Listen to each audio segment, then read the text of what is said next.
warfare, and kind of it made sense for us to go open world, and we have now this kind of open environment, this open sort of guerrilla combat on the streets of Philadelphia.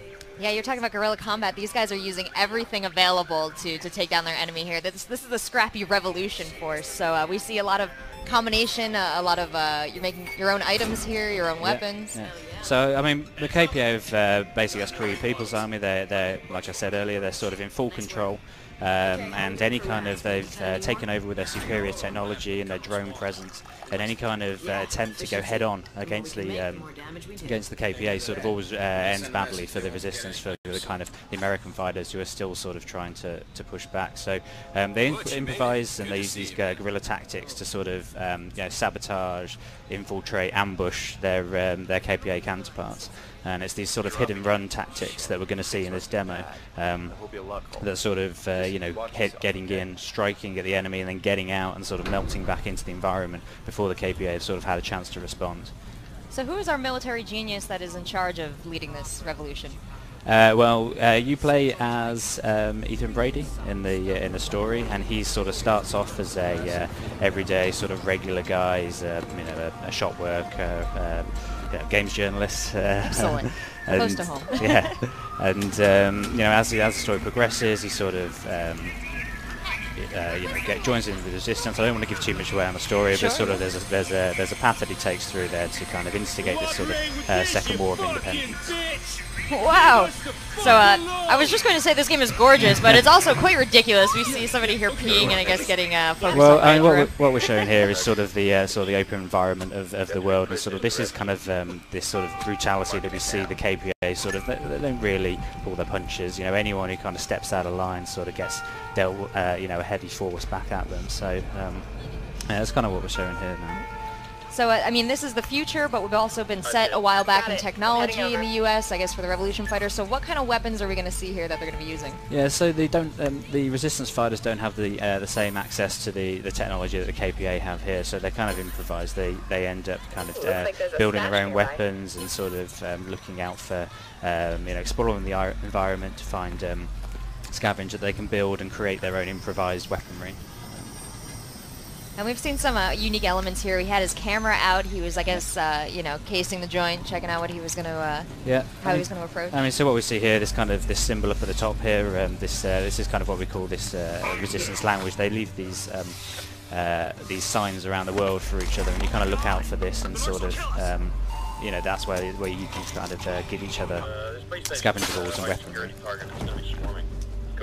And we saw a brief glimpse there of kind of this uprising going on, so as you kind of chip away at the KPA's sort of stranglehold on the environment, you gain uprising, and as you do that, the world will evolve and react to your sort of presence. So here, this uprising mechanic here that we've implemented. So that's interesting. Is there, aside from completing the game, completing missions, does that automatically sort of rally people to you? Yeah, so we call it an evolving Philadelphia. It's a dynamic, evolving world that the player plays in. And at the start of the game, the KPA, like I said earlier, are in full control, and you see that through the actions of the civilians and how people interact with you, and certain gameplay areas aren't available to the player, but as the player kind of gains this uprising mechanic, the world naturally evolves around them, and you'll see the sort of behaviours change differently, but then also as kind of you unlock further levels of uprising, new areas become available to the player. So the world that you see at the start of the game isn't the world you'll see at the end of the game. That is pretty exciting. So what else am I missing here? We have a huge open world gameplay. We have some incredible weapons that we're going to get a chance to use. He's building something right here, I'm guessing, what he's grabbing off. Yeah, so here we see the player going into a stash. This has sort of been hidden away, and there's kind of a weapon mod there, which I'll touch more on later. And he's kind of picked up an RC car, which he can kind of use to create these improvised explosive devices, pop them on the RC car, and kind of navigate. I mean, we'll see it in a bit. I don't want to give too much away before we go into it. That's wonderful. So tell me a little bit about the team that you have working on this game. Where do they come from? What are their influences? And what do you bring to the game personality-wise? So the game is based in the Nottingham studio, so there's a lot of ex-Free Radical guys, working there, Time Splitters guys there. We've also got people in Frankfurt working on it who sort of come off the Crisis project, so it's a real real mix of sort of talents on that. Do you have a favorite element of the game? Yeah, I mean I do, but I don't think we've revealed it yet, so I don't want to talk about it too much. But so I think we just touched on it there, this resistance support mechanic, but I don't want to go too much into it. But yeah, this feels very natural here. That you know, you've got some technology. You see games incorporating the technology that we have today. Yeah. So you know, a lot of games you're running around the woods with guns. Well, it would be solved with a cell phone. It would be solved with a text message. Yeah, so exactly. Are we going to have some non-violent solutions here also? Oh yeah, exactly. Yeah, we want to sort of go back to the heritage, back to the roots of the Crytek sort of brand, and what we've done here, and you can kind of see what we're trying to do here is kind of create these 360 setup scenarios where it's not just about you know, one way to attack attacking a police station here, not just about one way to solve a problem, but you really allow the player to think about how they're going to tackle each one.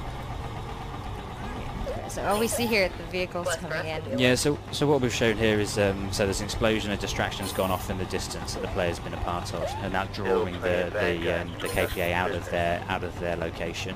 And obviously you can see it's still heavily fortified, so the player can't just charge in there guns blazing as you would in you know, a more traditional shooter.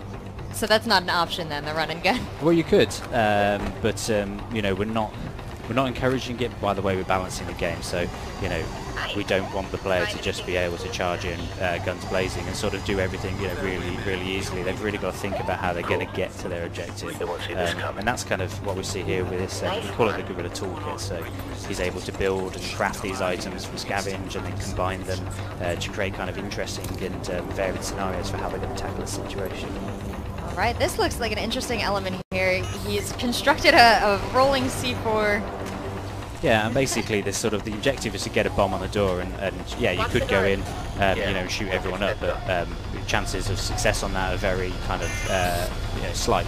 So it's this hit and run tactics where you've kind of got to use your noggin a little bit about how you're going to get into the scenario. So here we see him using the cover of a vehicle, going in and getting that bomb sort of past the KPA and onto his objective. I'm sorry, I'm focused on this little guy here. He's gonna make it all the way to the door. There we go. Okay. Here we go. So, do you have anybody helping you out in this game? Do you have you know, like a buddy, you know, somebody you want to protect, hang out with? So I mean that sort of touches on the feature that I sort of hinted at earlier. We have this concept of resistance support. So it's not a specific kind of co-op buddy, I think, in the sense, in the traditional sense of the word. But you can call in kind of resistance that you recruit to help you in certain situations. So here we've kind of shown that he's kind of called in resistance support in his location, but you can kind of call them in to create distractions, to get to come and help you shoot, or to kind of help you blend back into the environment. So you are their leader. They will follow you to their death if you command. Not quite. Not quite. Yeah. Not quite, like I say, I don't want to give too much of the story away, but yeah, you kind of it's not so much that you're the leader of the resistance and by pushing it forward. You're sort of just an everyday guy who's kind of part of this resistance. And we're really keen not to make it that you're this sort of super soldier that's taking on the world, and more you're sort of this, you know, just involved in the resistance. Almost there. Without giving too much away. Without giving too much away. That is the toughest part Yeah. of talking about games that are about to come out. Don't give too much away. But without giving too much away, what are you guys planning, you know, once you get everybody in this game, what are they really going to be able to do maybe with each other? Am I going to be able to play with friends at all?